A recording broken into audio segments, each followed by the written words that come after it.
এই দুষ্টু, তুমি এত ফাজিল কেন বলো তো আমায়? মানে? আমি আবার কি করলাম? কি করছো জানো না তাই না ফাজিল? এসব কি কথা বলছেন আপনি? আমি তো আপনার কোনো কথাই বুঝতে পারছি না। দয়া করে একটু পরিষ্কার করে বলুন। উফ, এই যে তুমি আমার গায়ে বারবার হাত দিচ্ছ, এটা কি ঠিক হচ্ছে বলো? আরে আমি কেন আপনার গায়ে হাত দিতে যাব? তাছাড়া আমি ক্যাম্পাসে আজকেই নতুন এসেছি। আপনার সাথে তো আমার তেমনভাবে পরিচয়টাও হয়নি। উফ, সেসব তো আমিও জানি। পরিচয় হবার জন্যই তো এমনটা করছো। দেখো আমি কিন্তু তেমন মেয়ে না, সো প্লিজ আমার সাথে এমন করো না। বিশ্বাস করুন, আমি আপনার সাথে কিচ্ছুই করছি না। আমি এখানে নতুন। আপনার সাথে আমি করবই বা কি? অয়নের কথাটা শুনে অধরা খানিক বিরক্ত হলো। কলেজের এমন হ্যান্ডসাম ছেলে আর দুটো দেখেনি অধরা। তাই অয়নের এমন টাচ করাটা নীরবে মেনে নিচ্ছে অধরা, কারণ অধরার অয়নকে মোটামুটি পছন্দ হয়েছে। কিন্তু তাই বলে অয়ন এমন করে মিথ্যা কথা বলবে, সেটা অধরা মানতে পারবে না। অধরা অয়নকে উদ্দেশ্য করে এবার খানিক গম্ভীর কণ্ঠে বলল, যদি তুমি আমার সাথে নাই ফাজলামি করো, তবে আমার পিঠের ওপর এটা কার হাত? অধরা কথাটা বলতে বলতে নিজের পেছন দিকে ঘুরে তাকাতেই অধরার চোখ কপালে উঠে গেল। অধরা দেখতে পেল তার পেছনে তার বেস্ট ফ্রেন্ড পাপিয়াকে। পাপিয়া এতক্ষণ অধরার পিঠের উপর তার হাত রেখে খোঁচা দিচ্ছিল শুধুমাত্র জানানোর জন্য যে অধরার পাশে আসলে কোন ছেলে বসে আছে, আর এই ছেলের সাথেই বা অধরার কী সম্পর্ক। অধরা পাপিয়ার হাতটা দেখে ভীষণ রকম রেগে গিয়ে পাপিয়াকে উদ্দেশ্য করে ভীষণ ভারী কণ্ঠে বলল, সমস্যা কি তোর? আল্লাহ আমাদের প্রতিটা মানুষের মাঝে কথা বলার শক্তি দিয়েছে তো। কথা বলে ডাকতে পারিস না আমায়? খোঁচাখুচি করা কোন ধরনের ভদ্রতা? আরে দোস্ত, আমি তো তোর থেকে এই ছেলেটা কে সেটা জানার জন্য খোঁজে দিচ্ছিলাম, অন্য কোনো ব্যাপার নেই। এই ছেলেটা আমার বয়ফ্রেন্ড, আমার হাজবেন্ড। খুশি এবার? দয়া করে এবার আমার এখান থেকে উঠে চলে যা প্লিজ। অধরার কথাটা শুনে পাপিয়া তো উঠে চলে গেল, তবে অয়ন ভীষণ রকম শকড খেয়ে গেল অধরার কথাটা শুনে। অধরাকে অয়ন ভালো করে চেনা তো দূর, সবেমাত্র অধরার সাথে তার দেখা হয়েছে আর অধরার কাছ থেকে নিজের হোস্টেলের জায়গাটা জানতে চেয়েছে। এটুকুর মাঝেই অধরা অয়নকে তার বান্ধবীদের সামনে নিজের বয়ফ্রেন্ড ও হাজব্যান্ড হিসেবে পরিচয় দিচ্ছে। অয়ন দুম করে অধরার পাশ থেকে উঠে দাঁড়িয়ে পড়তেই অধরা অয়নের দিকে দৃষ্টিপাত করে কৌতূহলী কণ্ঠে বলে উঠল, এ কি, তুমি আবার উঠে পড়লে কেন? বসো বসো, তোমার সাথে তো কথাই ঠিক করে হলো না আমার। আমার সাথে আপনার আর কথা বলার প্রয়োজনও নেই। আমি নিজের হোস্টেল নিজেই খুঁজে নিতে পারবো। উমা, সে কি কথা? আমি আছি তো এখানে তোমাকে সব কিছু খুঁজে দেওয়ার জন্য। লাগবে না আপু, আমি ঠিক আছি। আমি নিজেই খুঁজে নিব। আসছি কেমন? ধন্যবাদ। অয়ন নিজের কথাটা শেষ করতেই দৌড়ে অধরার সামনে থেকে কেটে পড়ল। অধরা অয়নকে যদিও কয়েকবার ডেকেছে, তবে অয়ন অধরা ডাকে কোনো প্রকার রেসপন্স করেনি, আর করবেই বা কেমন করে। এমন একজন ডেঞ্জারাস মেয়ের সাথে কি কোনো মানুষ কথা বলতে পারে? অয়ন নিজের মান সম্মান বাঁচাতে অধরার ওখান থেকে এক প্রকার পালিয়ে গেল। অয়ন চলে যাবার সাথে সাথে অধরার বান্ধবী পাপিয়া অধরার গায়ের ওপর পড়ে গিয়ে অধরাকে জিজ্ঞেস করলো, কি রে দোস্ত, মালটা কোথায় পেয়েছিস? এই শালি মালকে, ও আমার জামাই লাগে। আর তোদের দুলা ভাই, খারাপ নজর একদম দিবি না, এই আমি বলে দিচ্ছি। উফ দোস্ত, এটা সত্যি তোর জামাই? মানে আমি বলতে চাইছি, তুই সত্যি বলছিস তো নাকি আমাকে বোকা বানাচ্ছিস? আরে না, তোকে কেন বোকা বানাতে যাব? ছেলেটা আসলে আমাকে প্রপোজ করলো। আমি দেখলাম না ঠিকঠাক আছে সবকিছু, তারপর নিজেও রাজি হয়ে গেলাম। এই আর কি ব্যাপার। উফ দোস্ত, তুই অনেক লাকি রে। আমি আমার লাইফে এমন সুদর্শন পুরুষ এর আগে কখনো দেখিনি। এক কথায় এই ছেলের উপর ক্রাশ খাওয়ার জন্য আর কোনো কারণ লাগবে না, একবার চোখের দেখা দেখলেই হবে। বুঝতে হবে না কার জামাই। কিন্তু কথা হচ্ছে, আমারও ভয় করছে জানিস। আমার জামাইটার উপর না জানি কত কত হাজার মেয়ে ক্রাশ খেয়ে বসে আছে। এই চিন্তায় আমি পাগল হয়ে যাচ্ছি। আরে দোস্ত, তুই কেন এত চিন্তা করছিস? ও তো তোর হাজবেন্ড, তাই না? তোর কি নিয়ে এত ভয়? তোকে এইসব নিয়ে চিন্তা করতে হবে না। তুই আমার কথা শুন, এক্ষুনি যা আর এই ছেলের নাম থেকে শুরু করে ও সম্পর্কে সব তথ্য নিয়ে আয়। আমার আজকের মধ্যেই সব জানতে হবে। মানে কি তোর না? চুপ একদম। যেটা তোকে বলা হয়েছে তুই সেটাই করবি। এর থেকে বেশি কোনো কথা বলবি না তুই। অধরার ঝাড়ি খেয়ে পাপিয়া চুপসে গেল। পাপিয়া যদিও অধরাকে কিছু বলতে চেয়েছে, তবে অধরার ধমক খাওয়ার পর পাপিয়া আর সাহস করতে পারেনি মুখ ফুটে কিছু বলার। পাপিয়া নিশ্চুপ হয়ে গিয়ে চলে গেল অয়নের ব্যাপারে ভালো করে খোঁজ নেওয়ার জন্য। পাপিয়া চলে যাওয়ার পর অধরা আপন মনে একটা দীর্ঘশ্বাস ফেলে বিড়বিড় করে বলতে লাগলো, এই ছেলেটাকে যে করেই হোক আমার আপন করতেই হবে। এমন একটা ছেলের বউ হতে পারলে আমার জীবনে আর কোনো সমস্যা থাকবে না। আমি সব সময় খুশি থাকতে পারবো। আহ, ভাবতেই তো আমার কেমন যেন লাগছে। আমার বেবিগুলো অনেক কিউট হবে। উফ। অধরা আপন মনে কথাটা বলে মুচকি মুচকি হাসতে লাগলো। অধরা মনে মনে অয়নকে নিজের প্রিয়জন হিসেবে মেনেই নিয়েছে, কিন্তু এখানে একটা কথা হলো, অয়নের মনের মাঝে অধরার জন্য ভালোবাসার সৃষ্টিটা কি করে হবে। অধরার সাথে প্রথম মিটিংটা তো অয়নের তেমনভাবে জমলো না, ঝামেলা হয়ে গেল একটা। এই ঝামেলার পর কি করে অয়নের সাথে অধরার সব কিছু ঠিক হবে, সেটাই এখন অধরার ভাবার বিষয়। অধরা আর নিজের মাথায় প্রেশার দিল না।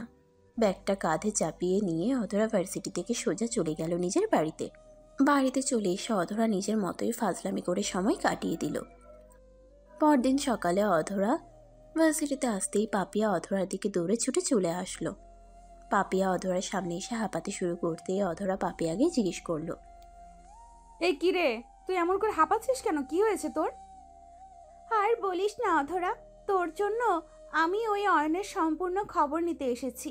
সেটা তোকে বলার জন্যই এমন করে ছুটে এসেছি। ও আচ্ছা, মানে এই সাধারণ বিষয়টা নিয়েও এমন করে হাঁপাতে হয়? আচ্ছা বল, কি খবর নিয়ে এসেছিস শুনি। তুই যে অয়নের কথা বলছিস, সে তো বাবা মায়ের একমাত্র সন্তান। ওর বাবা রিটায়ার্ড আর্মি অফিসার। উফ পাপিয়া, তোকে আমি কি এসব খবর নিয়ে আসতে বলেছি? আমি তোকে বলেছি অয়নের খোঁজ নিতে। ওর বাবাকে দিয়ে আমার কি লাভ? উফ, অয়নের খোঁজও নিয়েছি। অয়ন কিন্তু একদম পিওর সিঙ্গেল। ওর আশেপাশে আজ অব্দি কোনো মেয়ের ঠাঁই হয়নি দোস্ত।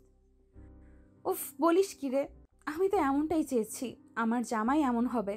উফ, বিধাতা এত বছর পর আমার ডাক শুনেছে রে। আমি আর কিচ্ছু চাই না আল্লাহর কাছে। অয়নকে পেলেই আমি সন্তুষ্ট। অধরা নিজের কথাটি শেষ করতেই খুশিতে গদগদ হয়ে গিয়ে মনের আনন্দে নাচতে লাগলো। অধরাকে এমন করে নাচতে দেখে পাপিয়া খানিক ভারী কণ্ঠে অধরাকে উদ্দেশ্য করে বলল, এই অধরা, এইটুকু শুনে এত খুশি হবার কিছু নেই। আসল কথা তো এখনো বাকি আছে, সেটা শুনে তো নিবি। উফ, আবার কি বলবি, তাড়াতাড়ি বল। অয়নের পাশে কেউ নেই দেখে তোর খুশি হবার কোনো কারণ নেই, কারণ এখানে তোরও চান্স না পাবার সম্ভাবনা বেশি। আরে কি সব বলছিস? আমি কেন অয়নকে পাবো না? আমি অবশ্যই অয়নকে পাবো, কারণ অয়ন আমার ভালোবাসা। আমি আমার ভালোবাসার মানুষটিকে আমার করেই ছাড়বো। অধরা আর এক মুহূর্ত অপেক্ষা করল না। অধরা হনহন করে চলে গেল অয়নের সাথে দেখা করার জন্য। অধরা অয়নের সাথে দেখা করার জন্য চলে আসলো অয়নের ক্লাসরুমের দিকে। অয়ন আসলে অধরার জুনিয়র, আর অধরা হলো অয়নের সিনিয়র। অধরা অয়নের ক্লাসরুমের সামনে এসে দাঁড়াতেই অধরা দেখতে পেল অয়ন ক্লাসে নিজের বন্ধুদের সাথে বসে আড্ডা দিচ্ছে। অধরা অয়নের খানিক শব্দ করে ডাক দিতেই অয়নের চোখ পড়ল অধরার দিকে। অয়নের চোখ অধরার উপর পড়তে অধরা নিজের আঙ্গুল দিয়ে অয়নকে ইশারা করে নিজের কাছে ডাকলো। অয়ন কিছুই বুঝতে পারল না অধরা হঠাৎ করে তাকে ডাকতে এসেছে কেন। অয়ন নিজের বন্ধুদের কাছ থেকে উঠে অধরার কাছে চলে আসলো।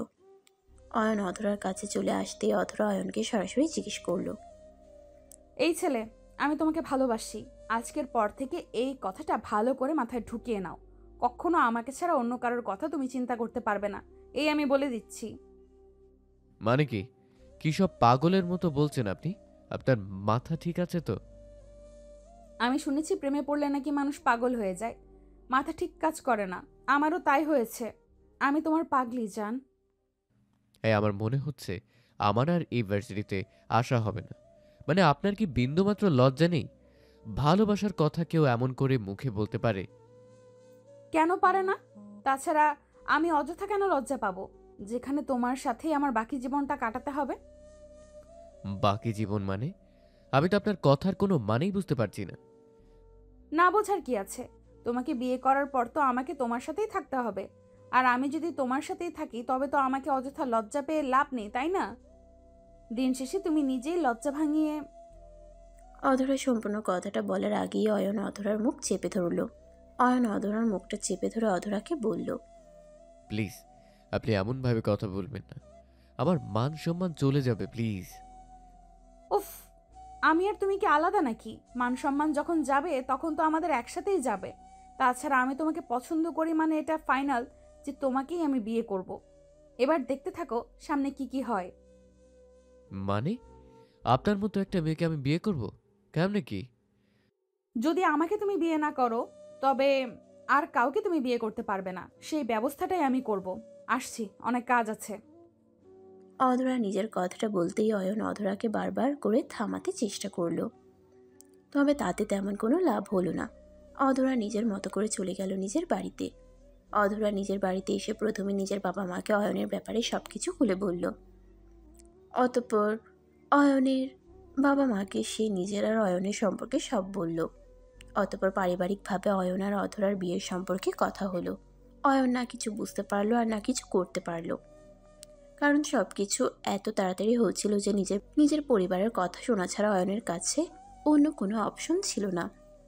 বাসর রাতের দিন অধরা অয়নকে বলল, দেখেছো জান, তোমাকে নিজের করে নিতে আমার মাত্র 10টা দিন সময় লাগলো। তুমি যদি কখনো আমাকে ছেড়ে যেতে চাও তখন কি হবে সেটা হয়তো আজ করতে পারছো এখন।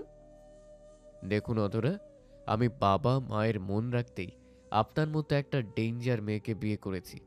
তা না হলে কখনো আপনার মতো মেয়েকে আমি বিয়ে করা তো দূর। অয়ন সম্পূর্ণ কথাটা বলার আগেই থমকে গেল। অয়ন অধরার দিকে তাকিয়ে দেখল যে অধরার ভ্রুজোড়া কুঁচকে উঠেছে।